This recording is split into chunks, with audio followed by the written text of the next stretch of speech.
చెప్తున్నా 5 కోట్ల మందిని ఒకే రకంగా సృజించడం అంటే టచ్ చేయగలగడం ఎక్కడ జరిగినది ఒక్క జగన్మోహన్ రెడ్డి గారి విషయంలో ఒక వైఎస్ఆర్ కాంగ్రెస్ పార్టీ పాలనలో మాత్రమే ఇది సాధ్యమైంది. ఎక్కడ లేదు.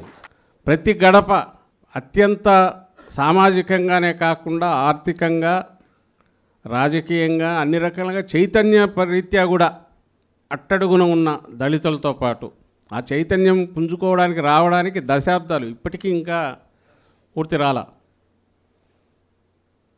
అంటే మేము సమానులుగా ఉండడానికి మాకు హక్కు ఉందని రియలైజ్ కావడానికి కూడా దశాబ్దాలు పట్టింది.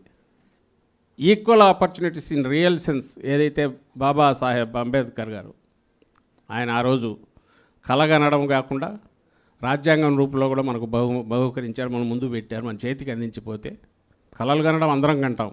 బ్రహ్మాండంగా సమాజం బాగుంటే బాగుంటుంది అనుకోవడంలో ఏమంటారు ఆదర్శప్రాయంగా ఆలోచించే వాళ్ళు ఉంటారు, సంఘ సంస్కర్తలు ఉన్నారు. కానీ వాళ్ళు చేయగలిగింది కొంత చేస్తే రాజకీయంగా అధికారంలోకి వచ్చిన వాళ్ళు కొన్ని అంశాలు మాత్రమే సృజించగలిగారు.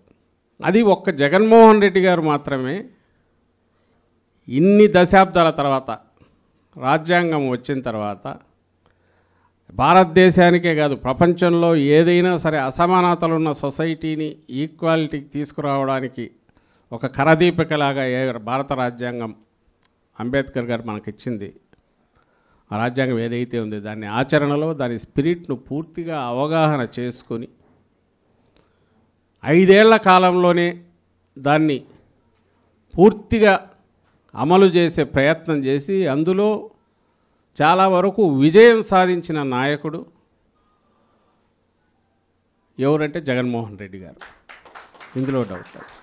ఒక సంస్కర్తలాగానో పూర్తిగా ఆ ఫలితం ఎట్లుంటుందో నాకు అనవసరం. నాకు 5 ఏళ్ళు తీర్పు ఇచ్చారు. ఈ 5 ఏళ్లలో నేను అనుకున్నది పూర్తి చేయాలి, వీలైనంతగా వీళ్లకు హ్యాండ్ హోల్డింగ్ చేసి పైకి తీసుకొని రావాలి ఈ సెక్షన్స్ను.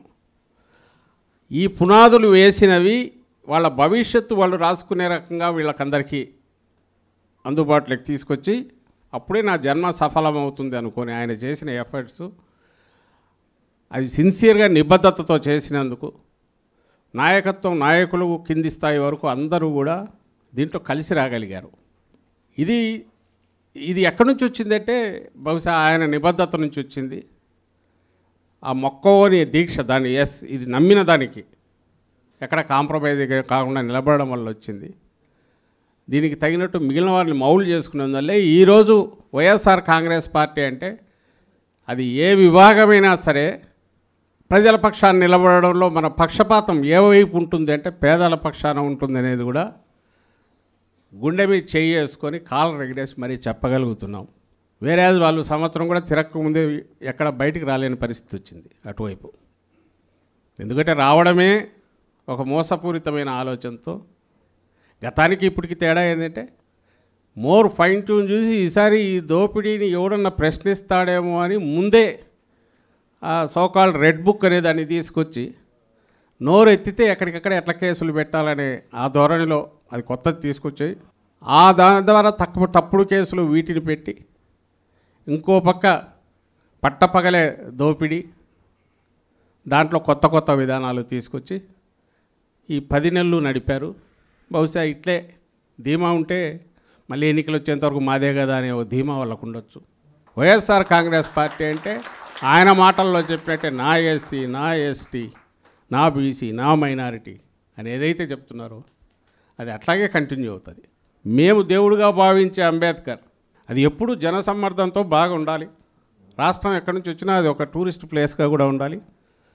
సో వచ్చిన వాళ్ళు ఖచ్చితంగా అక్కడికి వచ్చి పోయేట్టు మనం ఏర్పాటు చేయాలని ఆలోచనలు చేశారు తప్ప అక్కడి నుంచి తీసైతే పక్కన పెట్టాల. అది ప్రభుత్వమే చేపట్టింది. మనకున్న అంత దీంట్లో కూడా చేపట్టి పూర్తి చేయాలనుకున్నారు, పూర్తి చేశారు. సో దాంట్లో ఏం కనిపిస్తుంది? ఆయన ఎంత సిన్సియర్గా నిబద్ధతతో దాని గురించి ఆలోచించారనేది అది కనపడుతుంది. At the same time Chandrababu వైపు నుంచి ఏం కనిపిస్తుంది? రాగానే దానికి ఎట్లా ముసుగు వేసేయాలి, దాన్ని అక్కడి నుంచి కనపడకుండా ఎట్లా చేయాలనే ఆలోచన ఆయన ధోరణిలో కనపడుతుంది. దానికోసమే ఇంతకుముందు అన్నట్టు ఒకటి చీకట్లో పోయి వాళ్ళే గూండాల్లాగా పోయి పగలగొట్టాలని చూశారు. ఈ మధ్య ఫోటోలు చూశాను, మొత్తం గాలికి వదిలేశారు, చెత్త చెదారం అంతా పడి ఉంది. వాళ్ళ ఫేక్ దాన్ని మనం ఫేక్ చేయలేము, మన వల్ల కాదు. 100 కోట్లు 1000 కోట్లు దాని మీద పెట్టి అతను పెట్టుబడి ఎంత దాని మీద పెడతాడు చంద్రబాబు నాయుడు. మనం చేయలేము. మనది ఆర్గానిక్, మనది రియల్.